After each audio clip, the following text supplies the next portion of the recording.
Welcome to the Creative Play and Podcast Network.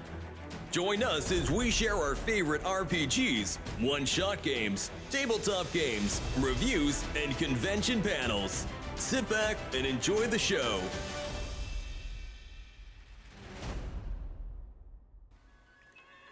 Hi, this is Kelly, aka Trixie from Ragnarok and Roll, assigned to Ragnarok Story, and Tilda Wimblewick from D&D Journey of the 5th Edition.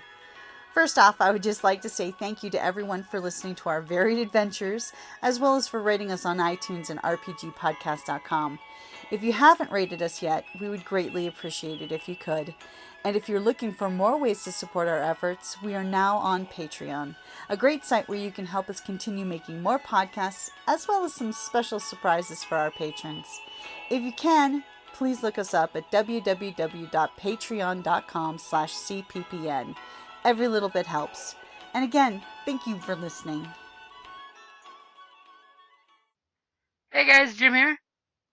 And Kelly. Welcome back to almost the last day of RPGaDay 2023. We are here at August the 30th, and I don't want to be beating around the bush, but it is all about the most obscure RPG that you have played.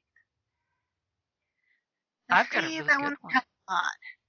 What's yours? Because there's only one that I can think of, and I've mentioned it before, which was The Secret World of Cats. Mm-hmm. So I'm going to go with one that I have only seen at RingCon twice, and I got lucky enough to get into one of the games, and that is Legends of Carolus. It's a huge, epic RPG, because when they wrote the RPG, Telarius Gaming basically created an RPG that covers from epic fantasy up to space opera in a timeline. So you guys can use the RPG for any story you want to tell, whether it's epic fantasy with magic, urban magic, or space opera with technology type magic. And one of the cool things about it is, in a lot of their art, it totally feels like you're looking at Thundercats art, the old classic Thundercats, not the new stuff. Oh. Even one of the big bads on the cool big book and the quick start, which, by the way, if you go to Drive-Thru RPG and you look up Legends of Carolus, that's K-R-A-I-L-S, K-R-A-L-I-S, yes. They have a quick start that's like a 166-page quick start. It is massive. The book is massive. But one of the big bads on the cover totally looks like a Mum-Ra kind of character. And when I got to play it, it's great. The dice system is a D100 system, but it has an exploding feature. So for every 10 you roll under the target number, extra cool stuff happens. So you kind of get the whole stump feel. That if like you have bonus dice. Mm-hmm. Like, when you roll, say, 20 under what you needed to hit, you basically get to add 2 or 3 extra cool stunts to it. Which it could be like extra damage, it could be cool critty things, it could be crippling things. If it's a skill, you could be adding bonus features to it. We had a great time. It was funny. We ended up dying, most of us, at the end, but it was still that great of a game.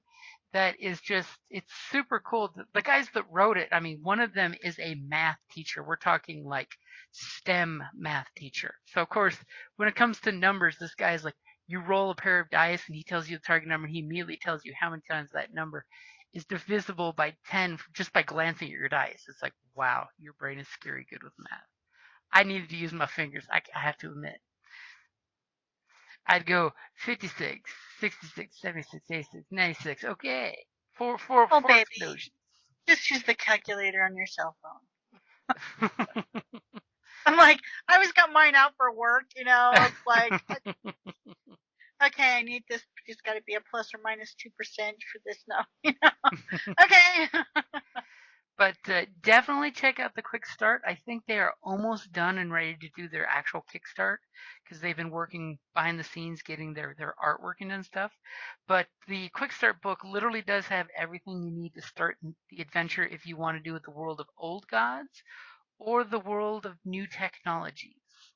And one of the nice things that they say is when you play it, you can actually do a generational campaign, where your characters are the great-great-grandson of, say, the ancient heroes that have to fight the same old ancient evils that your parents or great-great-great-grandparents put down and put away at one point, which is really cool.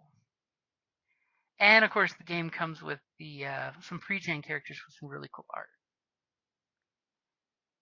But that is totally my obscure game because I've only seen them at 2 conventions and finally got to play with them at RingCon and got to say hey to them last time we saw them. And I would probably be seeing them at Tucson Comic Con because they're running their game there this weekend. Oh. We've been totally trying to meet up since they are local in Tucson, but we cannot get a Tucson Games and Gadget one-shot day to work because everyone's schedule sucks. Yeah, schedules are hard. But that's totally our 2024 plan. For me, I mean, one of the more obscure ones was the Secret World of Cats, which, what, Black Hat Games? Mm-hmm. Black Hat Games. Black Hat.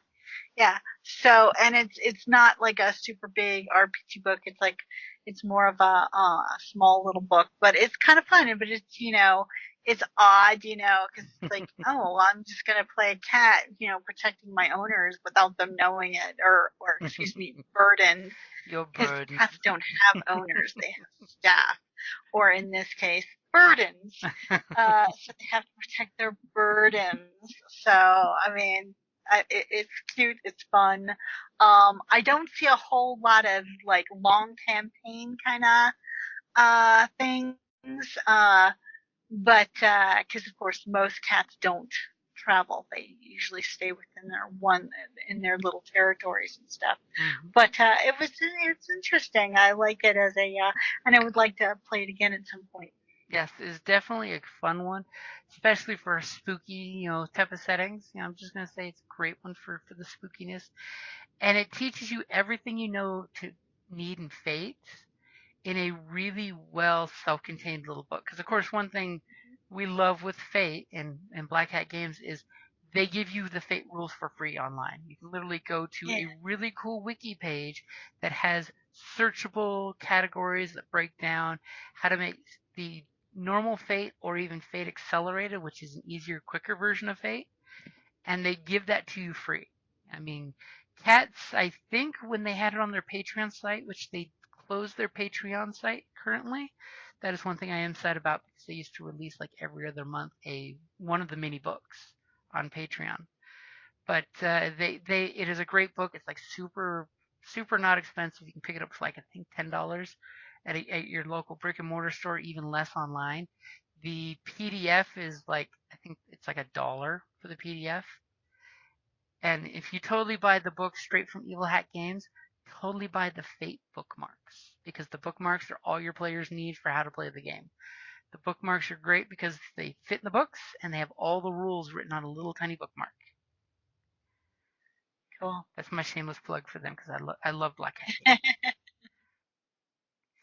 So, did we lift the veil of obscurity on our 2 games?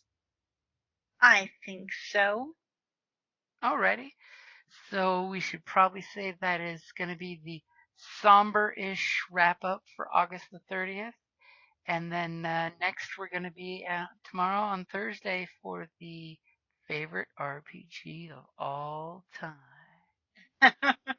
Bump, bump, bump, bump, bump. Now, of course, I think we should totally do the bonus question on Friday, just because. Oh, okay. Interesting. Okay, well, we'll see. Alrighty, because that's like a big one. That's like a meta question. Yeah, that's like you have to. That's going to be involved. Mm-hmm. We got to pull up the very first RPGaDay questions and give a quick Reader's Digest version. Alrighty, guys. Thank you for listening and have a great evening. Bye. Thank you for listening to the Creative Play-In Podcast Network. If you enjoyed our show, please check out D&D Journey of the 5th Edition and Ragnarok Enroll a Scion Hero to Ragnarok Story. Also, check out our Patreon page for more content and behind-the-scenes things, as well as joining us for a one-shot game or two.